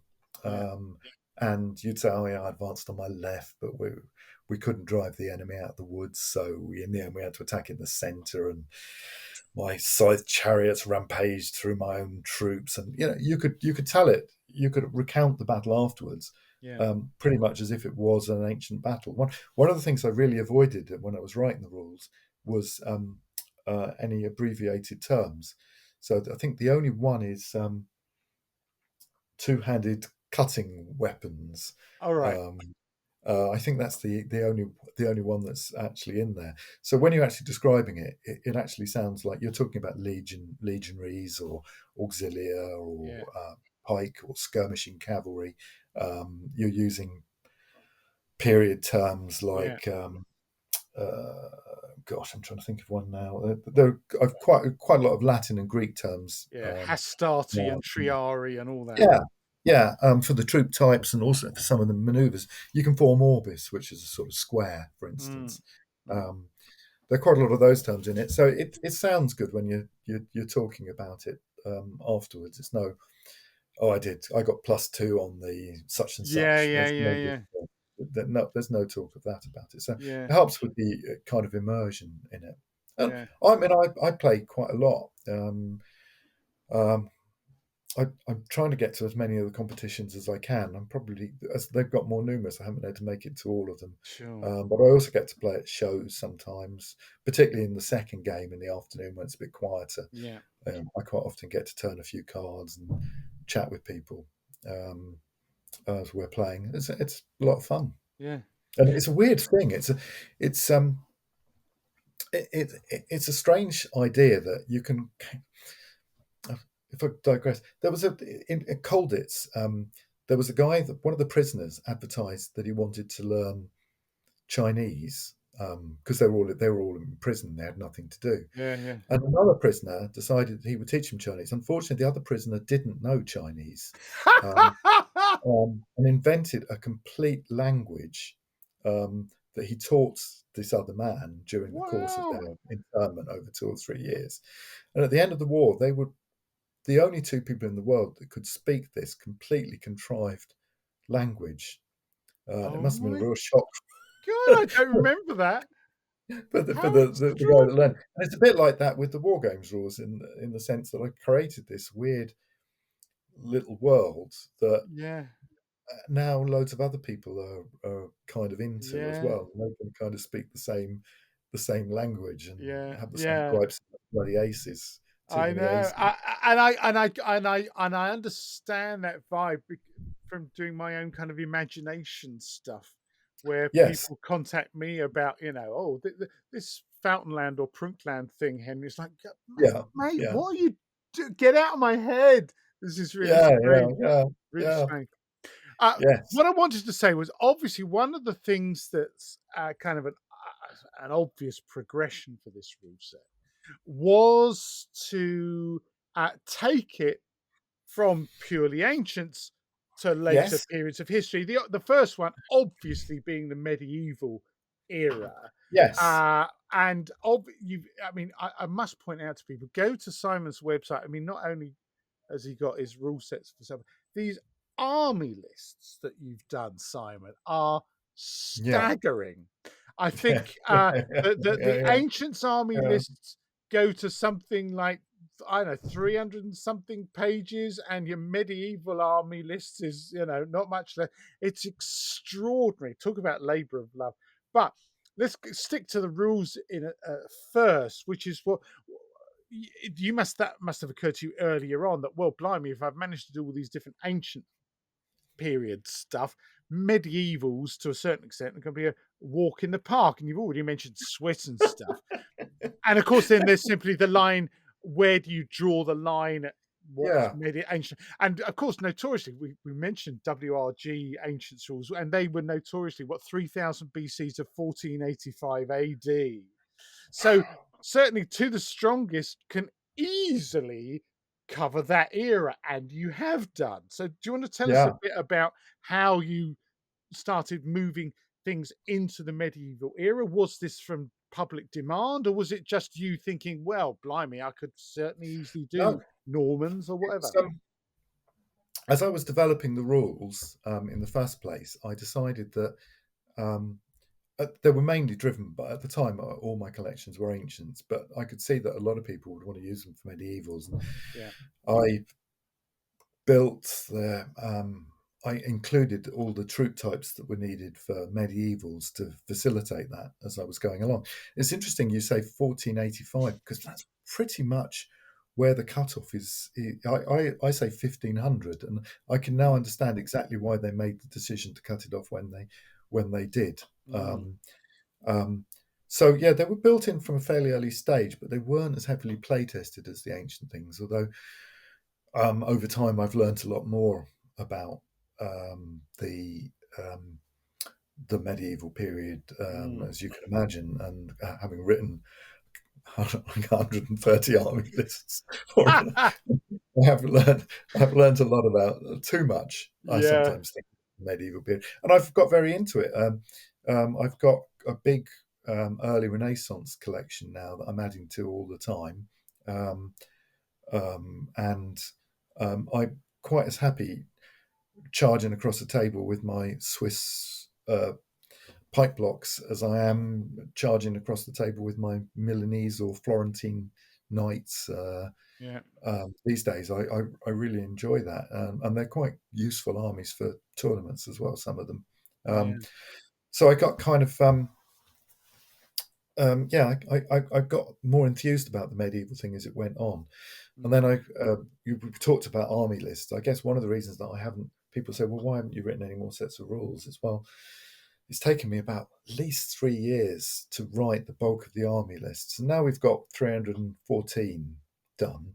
Wow. Um, I reckon there's another maybe 30 or 40 that could be written but aren't urgent. They're the less played armies. I mean, Mm. to be honest, I would imagine that there's 120 armies are played regularly, Mm. and of the remaining 314 list, there's probably, I guess there might be 50 or 100 that have never been played by anyone. Mm. Um, Mm. um, but you can be surprised. There was a one tournament where, oh gosh, I think what it's called, a list, one list that of nomads. God, I don't remember what it's Oh, called. really? Turned up two players turned up with this list of nomad armies that I thought no one was Wow. ever going to use. Wow. I'd never heard of it before I wrote the army list. And sometimes if people spot a gap in the rules, they can think that a particular army list is unconquerable, and you'll see people Wow. hurtling off to build this obscure army list that they think will offer Fantastic. them huge military benefits in a tournament. Yeah. Yeah. Uh, Yeah. Wow. uh, Gosh.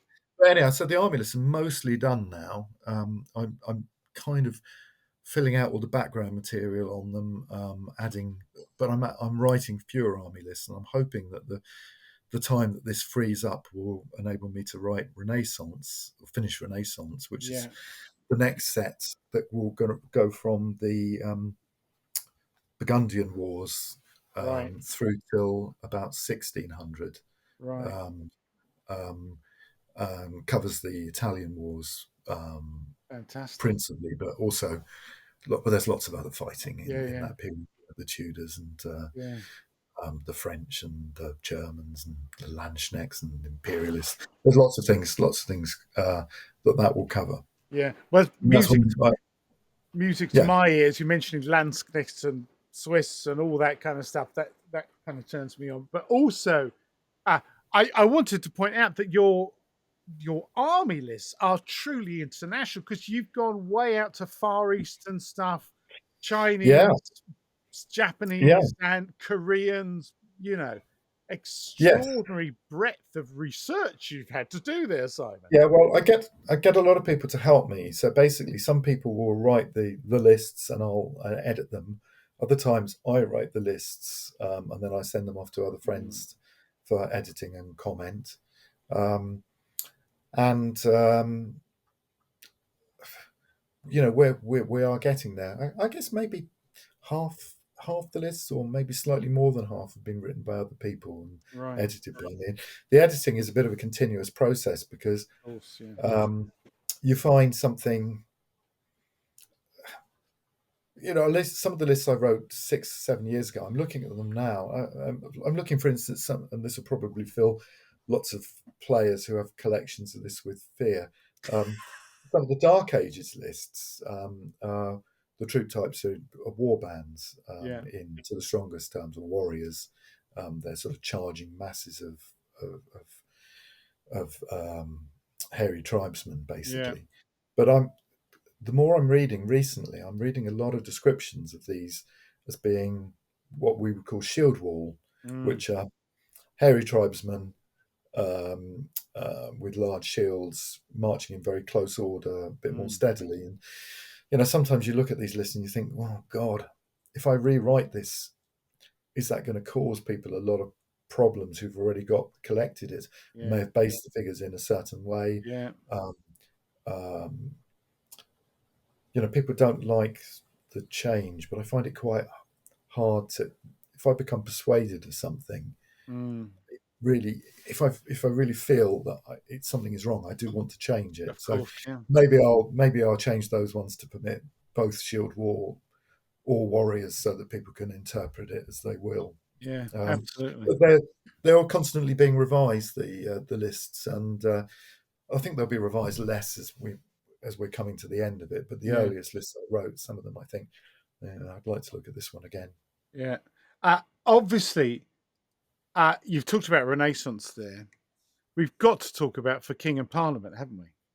Which has Yes, become a thing in itself, and of course, yes, this has yes, had yes, the involvement of the absolutely brilliant Andrew Brentnell, yes, who I've known for some time, and some people will have heard his name in conjunction with someone else who is kind of well known in certain circles, Major General John Drevenkovitz, yes. who, or DZ as he's normally DZ, known, yes, and yeah, because Andrew penned a number of titles with DZ about the American Civil War and about the Austro-Prussian War of yeah. 1866.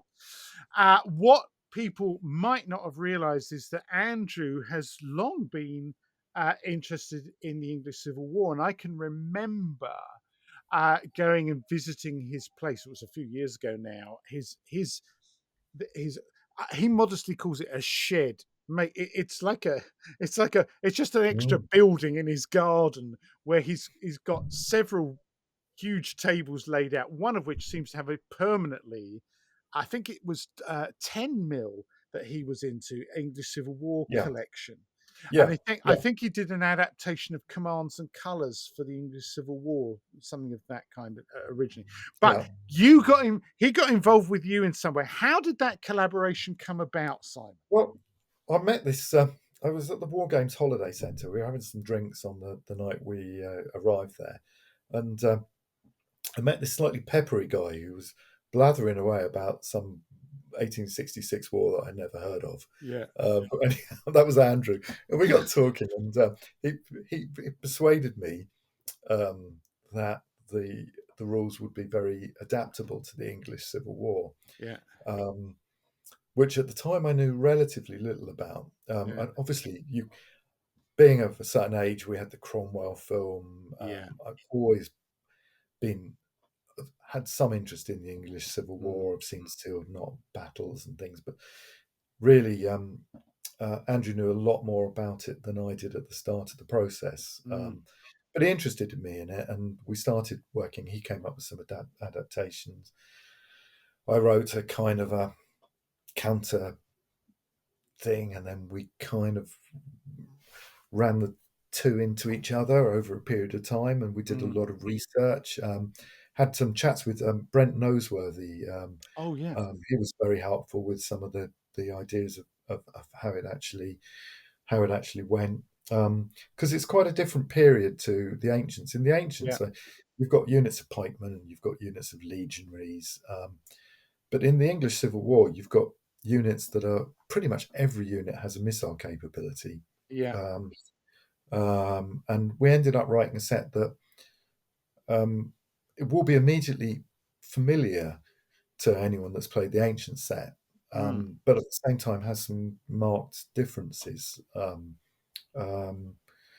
and gosh, it took us a while to write it, and um, we ran it past lots of playtesters, and some of the playtesters didn't like aspects of it. But they eventually, most of the playtesters came round, or we changed the mechanisms, or they came mm, round to getting used to it, and it's been very popular. I mean, it's funny because my ancient set covers about 5,000 years of history, yeah, whereas the English Civil War set covers about 5 years of history. yeah, yeah, Um, we were looking at initially, my first thought was, well, we could write a set that covers the English Civil War, 30 Years' War, maybe up until the War of the Spanish Succession. But Yeah. as we were writing it, I just became aware of how little the English Civil War. If we wrote a set for the English Civil War, we could make it very specific for the English Civil War and Yeah. cover everything in the English Civil War. Yeah. Whereas the 30 Years' War, it's a grayer area. There's still a lot of debate about it, which a lot has Yeah. been sorted out in the last 10 years. I think things are much clearer now, like the Mm. depth of imperialist formations. These things weren't very clear Mm. some years ago. Um, but anyway, it turned out to be a very popular set. Again, it's very bloody. You form up with your infantry in the centre, the cavalry on the wings. One of the wings rides over the enemy cavalry and then rides off the table. Yeah. You never see That was that a again. Prince Rupert. Yeah. Yeah. More likely than not, that happens, and then Yeah. the two infantry sides lock. As battaglia become a bit disordered, they try and pull back and rally, and the lines sort of break up a bit. Yeah. It's very colourful, and the figures are lovely to collect. Yeah. Yeah. And it's very much on my mind at the moment because I'm doing a big. I decided to do English Civil War for Salute next year, and Oh, right.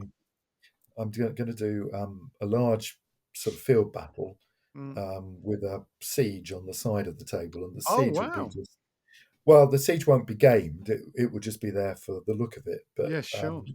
um, I think it'll look good. I've been frantically researching and buying buildings for that. Is there going to be Uh, some Vauban type fortifications going on? there will be well, not Vauban, Yeah, because it was a bit earlier. Yeah. but there will be bastions, Yeah. and there are going to be hundreds and hundreds of what do you call them? The gabions, Brilliant. lines of gabions. There's going to be a city with the city wall and modern uh, Yeah. defences in front of the city wall and a battery and some siege lines. Oh, Um, fantastic. as long as I can get it all painted in time, Yeah, yeah, that's and quite an undertaking. it will be quite an undertaking.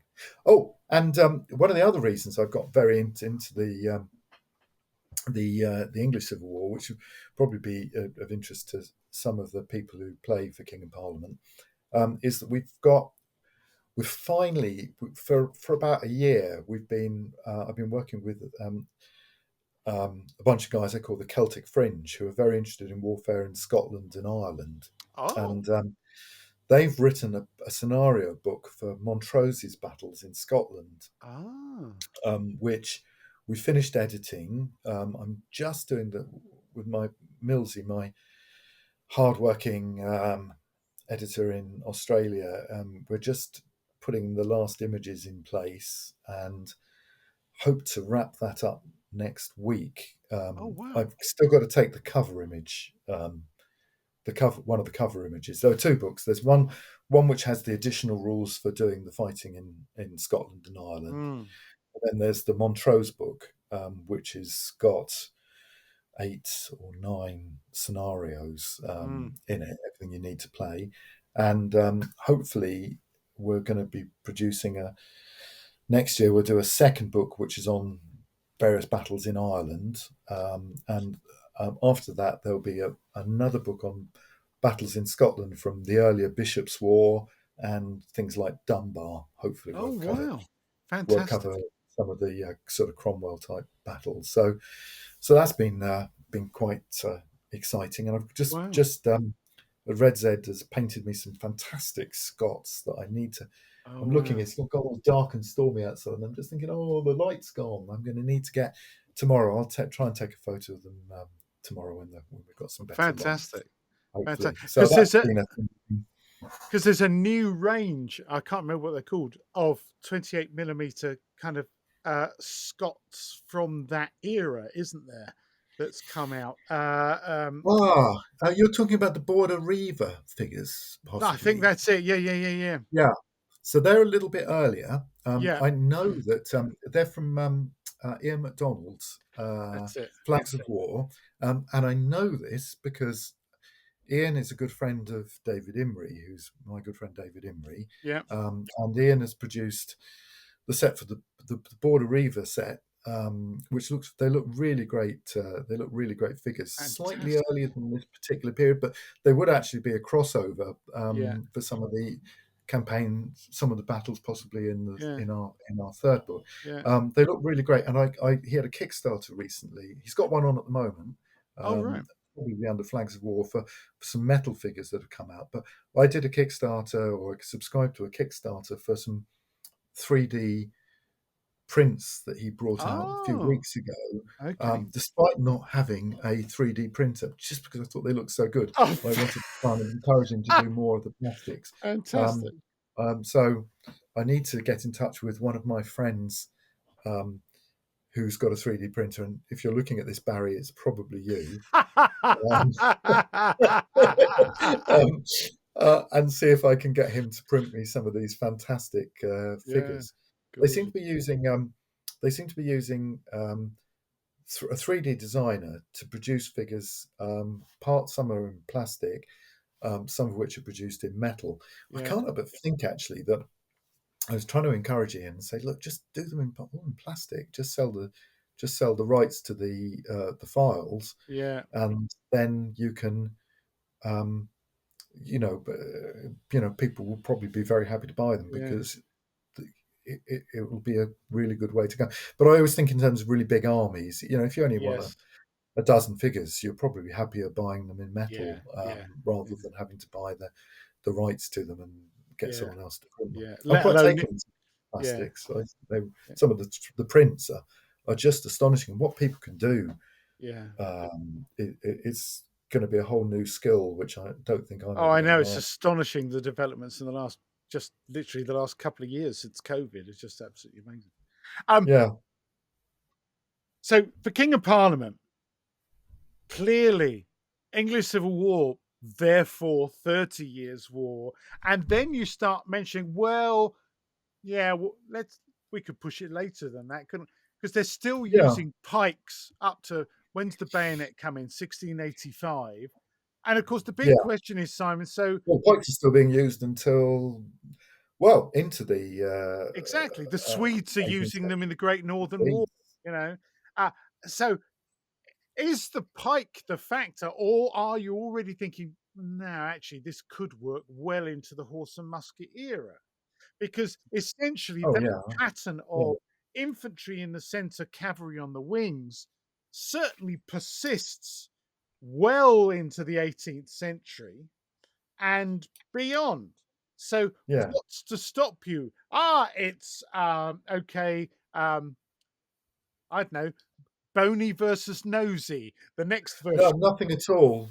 Nothing at all. In fact, one of my French friends has written a set of Napoleonic rules using the For King and Parliament engine, um, and Wow. I've got a few of my English friends. They're out with a few of my English friends for playtesting and sort of feedback, and there's absolutely nothing that would stop. In fact, one of my historical interests is when I was a teenager was in the sort of 1/300th micro tanks, World War II, and I'm completely convinced that you could play that there would be a rule system for to the strongest with tanks. I mean, there'd be Wow. absolutely nothing to stop it. I know one guy used them for um, the Zulu War. Um, Really? um, yeah, now the difference is that you need to. I think the periods need to be treated more or less individually. So Mm. I think a Renaissance set, 30 Years War set, after the English Civil War, you can have a set that covers really from the mid 17th century through until 100, maybe 150 years. I know Andrew Brentnell, who we've been talking about, is using them with his 7 Years' War army, slightly different scale, Oh, but right. Okay. basically using the slightly adapted versions of the English Civil War rules. Oh, okay.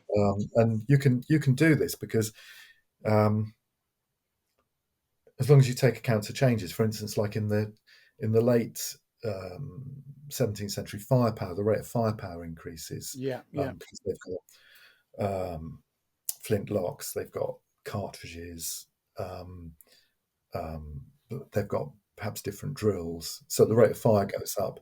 mm, Obviously, the pikes go out, and troops. You also need to factor in things like bayonets, yeah, but all these things can be incorporated in a set of rules. And indeed, I'm obsessed with these 1670s, so I will need to mm. make sure I write those. I've got some very interesting thoughts on squadron tactics for cavalry, and I have an Oh, idea in my head for how that might be represented, so that you play with lines of squadrons, yeah. um, um, which I need to get on. Well, I'll get onto after salute. But yeah, so I was saying earlier, I have a real whiff of powder.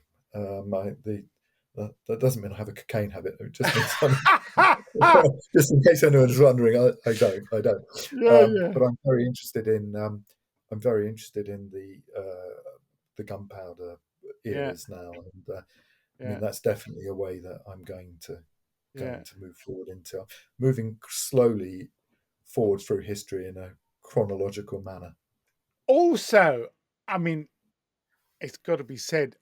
As we've been sitting here, I'm thinking, I bet there's a way of making naval rules from this. I bet there's a way of making potentially kind of aerial warfare, dogfighting rules from this. Maybe. I hadn't thought of dogfighting. Naval, yeah. I mean, you can imagine that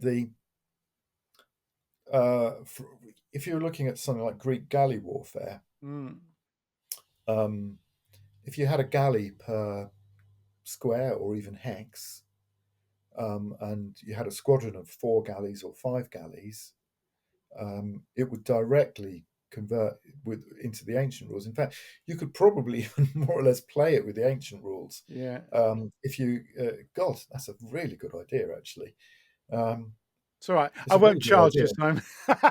No, no, no, no. Seriously, you could take the mechanisms for the ancient rules, i.e., the card play, the activations, Yeah, the movement, um, and just develop troop types, which were biremes or triremes or quadremes or quinqueremes. yeah, In fact, probably the bigger ships are less manoeuvrable, whereas yeah, you've got your Lembas light ships are probably more like the skirmishers. yeah, It would be very easy for someone to produce a system yeah, to facilitate that.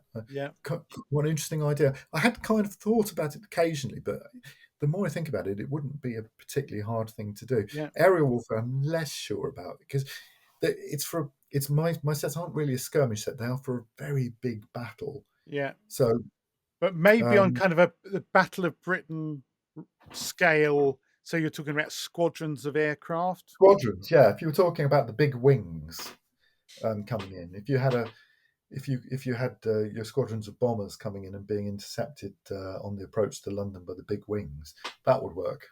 That would work. That would work very well. If you were doing, as I was saying earlier, if you're doing the tanks, what wouldn't work really would be a one-on-one tank thing. But Yeah. if you had battalions of tanks, you'd probably have a battalion of tanks, company of tanks, or a battalion Mm, in a square, which would be a lot bigger than the 100 yards that usually we have for yeah. the ancient. And that would work very well. I did do a little bit of work on um, a World War II adaptation about 18 months ago, 2 years ago, Oh, but I just realised that whilst it would work, I didn't have the time to develop it, and I sure. really need to finish Renaissance, Um, my difficult third book. uh, skipping around the periods, there's one last one before we Yeah. start to wrap up. I've got to mention that you mentioned to me back in 2016, which was a fantasy adaptation. Yes. Yes. Because you mentioned earlier on in the show, you played a lot of Hordes of the Things, Hot as it's Yeah. also named, Yeah. which of course was a WRG derivative of DBA, wasn't it? Yeah. Yeah. So, and I remember back in 2016, you said to me, "Oh yeah, fantasy. There's going to be a fantasy adaptation. Has anything happened with that?" Well, not really. The way I always saw it going was in terms of the books I should be writing at the moment, it's Renaissance. I really need to finish it because it's mostly been written for a couple of years, but I haven't had, because I've been doing the army list, I haven't had the chance to Mm. get it over the line. I need to finish Renaissance. Um, After that, um, I've got a couple of choices. I could do another period like the 30 Years' War, um, which probably wouldn't be that hard in that we've got for King and Parliament. Yeah. So it would be an adaptation, and maybe even Andrew would do most of the work on that. Mm. Um, or I could go back and I could write the second edition of the ancient set, incorporating all the new material, which is a fairly big job, but not an impossible job. And there's no point in writing that. I can't write the fantasy rules until after I've written the second edition because Sure. I want the engine to be the same. So I would love to do the fantasy thing, but it's still a few years away, I'm afraid. But funnily enough, a lot of the new mechanisms are in the Renaissance. So if they all work out okay, Mm. I just need to basically take Renaissance back and incorporate the ancient units into it, and it'll be fine. Yeah. That's the theory, anyhow. Yeah. It's just so little time for things. Oh, I There's so know. little time to get things done, particularly your real life stuff and Oh, yeah, absolutely. running the business. Yeah. It does take a lot of time. Yeah. Um, uh, but luckily I'm working in something I love doing. So Yeah. as do you, I'm sure. Yeah, absolutely. Um, so basically, this has been a fantastic overview, and I think we also need to mention that you already mentioned that there's quite a few kind of gaming events and tournaments and stuff that sprung up around your rule Yes, sets, and yes. this a big community. Do you want to say something and direct people who are interested in the rules what's happening online? Because where can people find you? What communities exist that people could go along and get involved with potentially? Yeah. So the best place for people to come along to is the Facebook site, which is the To the Strongest Players site on Facebook. Now, we've got two Facebook sites. For years, I just had one which was effectively linked to my shop. So only really I could post on it. But recently, we've started setting up, or we have set up, this To the Strongest Players site. So you can go on there, you can post pictures of your games that you've played, you can see other games other people have played.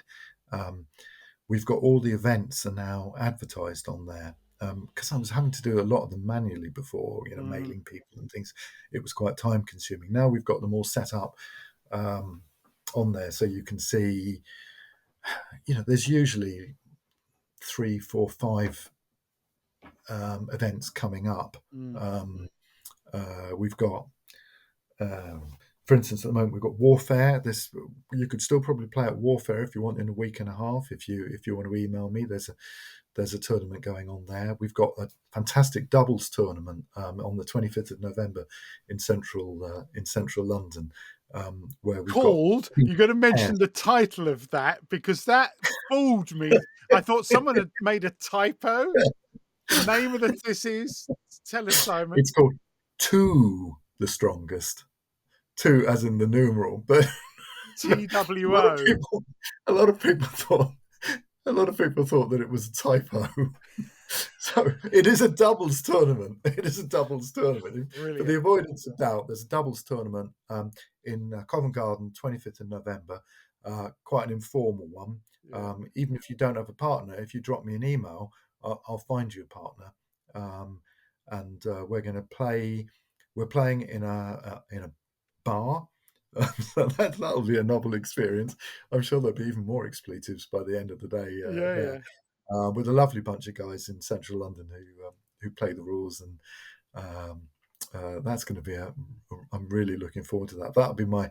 That's the last event of the wargaming year for me, and I plan to finish it off by getting thoroughly pickled in an adjacent bar. Um, And then we've got Chalgrove in February. Oh, Goddendag in January in Cardiff. Right. That's actually turned out to be one of our, often the biggest tournament, like Oh wow. 20 odd players down there. And then in February, Chalgrove, which I think is the 10th Chalgrove tournament, and we're setting up another one in March at Royal Court. There's lots of things going on. Plus, there's other groups that set up events. I hope I haven't missed anyone, but that's off the top of my head. That's what Mm, we've got coming. It's all in the events folder in on the Facebook site. So, To the Strongest Players, come on there. There's also a To the Strongest forum on Tapper Talk, mm, which is quite popular. Good place to, if you have a question, that's a great place to post the question because someone will know. right. Um, uh, um, yeah, those are the two places I'd direct people to. Okay. And we know social media's kind of been a bit fragmented in recent months because of, billionaires having strange ideas. But Yes. but you're also, are you still on, we can't call it Twitter now, can we? Are you still on X or I Mastodon or am. I'm kind of a bit less on there. It's just, I find it quite,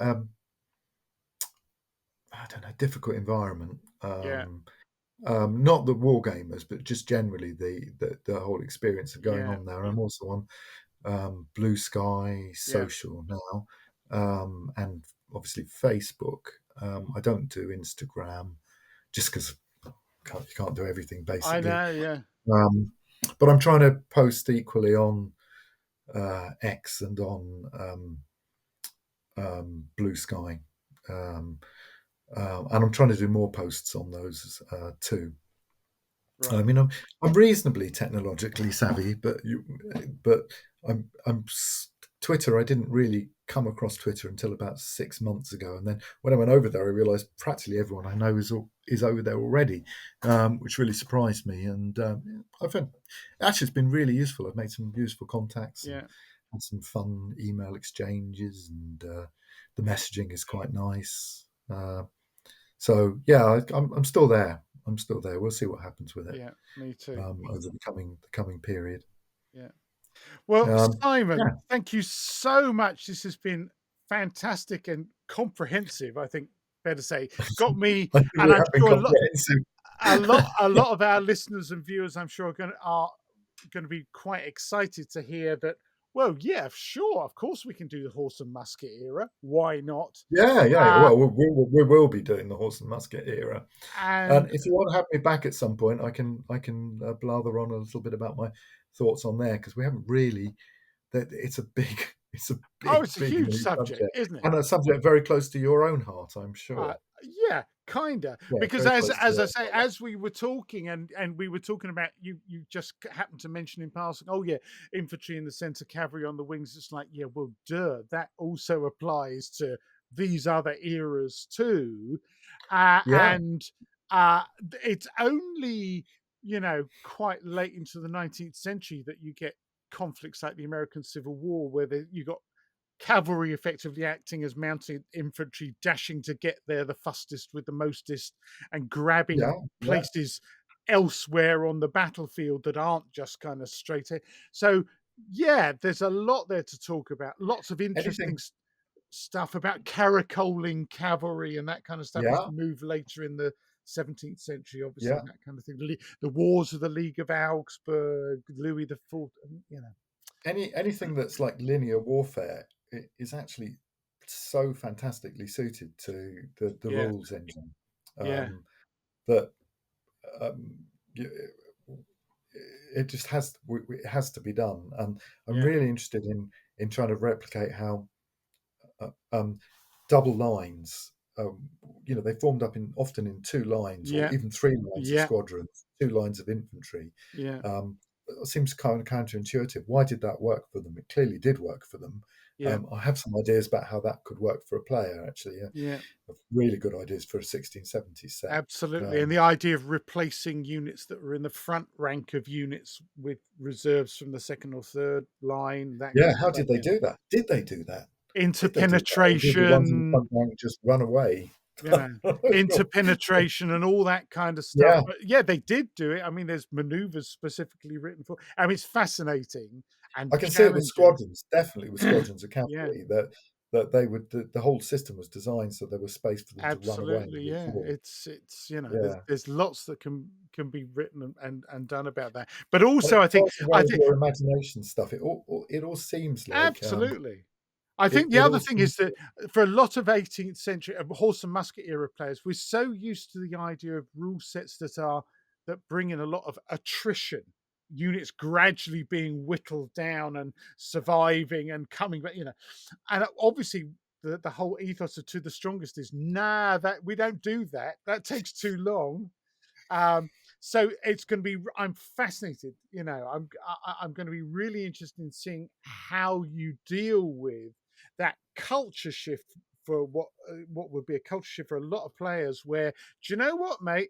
No, it could be your favorite guard unit disappears within the first 5 minutes. Right? yeah, Bad yeah. luck. Bad luck. And they did, didn't they? I mean, the French had that fantastic collection of uh, Dutch flags from all the Dutch Guard units, every unit in Yeah, the Dutch army, pretty much, because those units they crushed those units and they absolutely. destroyed them Yeah, and they and of took away course the flags there and they are took away the replacement flags. absolutely, and there are the smaller conflicts, like the American War of Independence, where you have militia units that often, or the American Civil War, even where certain units did. Do you know what? We don't want to be here, and legged it really early on. Sometimes they came back again later and They did came back again surprisingly well. later. So there's And lots.